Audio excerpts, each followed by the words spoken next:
وين كبحنا si un baa laga bixiyaa I can't ciyaalkayga meesh horta dadkeenu mid bayna fahansaneen marka qof LGBT tahay waxan waa wax jirkaaga ku jira marka wax laga carari kara maaha marka qoliyiina yaacaya message-kaadi soo diraya waxay tahay haddii ilmahaagu LGBT yahay meel kastoo adduunka tagtid LGBT waa ahaanaya meel kastoo carartid wax kastoo samaysid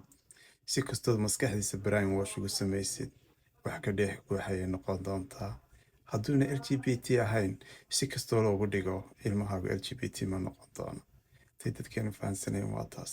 waxaad moodaa inay indhaha iska ridayaan isdhaga tirayaan imika gabadhan waxay u dhigaysaa sheekada inay wax European ku wataan tahay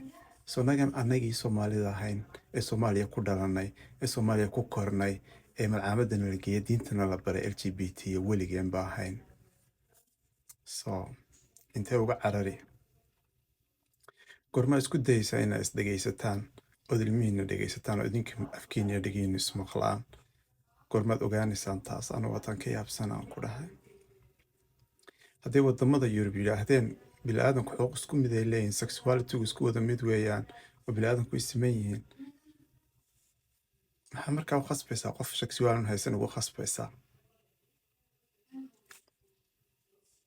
walaal dadkeena waa ka yaabaan ku dhahay walaal ilmaha waxba la ordin ilmahaaga LGBT meel kastoo adduunka geyso LGBT buu ahaan doonaa hadda meel aad u oradaano dambena ma jirto meel walba internet baa yaallaa meel walba communication kuu furan yahay adduunka dhan digital weeyaan meel kastoo ilmaha geysid qof kale LGBT uu ka helaya social mediahan kugula jirnaa meel kastaan kugula joognaa isku af baan nahay isku dhaqan baan isku diin baan nahay meel aad tegaysid ma laho so intee u ordaysaa intaad reality-ga face gareyn lahayd ee isku day lahayd qof wax barto waqti intaad reality-ga face gareyn lahayd ee isku day lahayd inaad ogaatid waxaan maxay yihiin aad curious noqon lahayd wax ka baran lahayd oo adigan ordaya qadarna dhibta qadar ka jirta waxweeyaan dad badan oo wadanka qadar u dhashay oo maanta social media meel kasta ku arki kartid ayaa dhibaataysan oo dalkoodii iyo dadkoodiba laga eriyay sababta awgeed baa barashka loo saaraya bilaadanku dhan isku mid yihiin taas awgeed so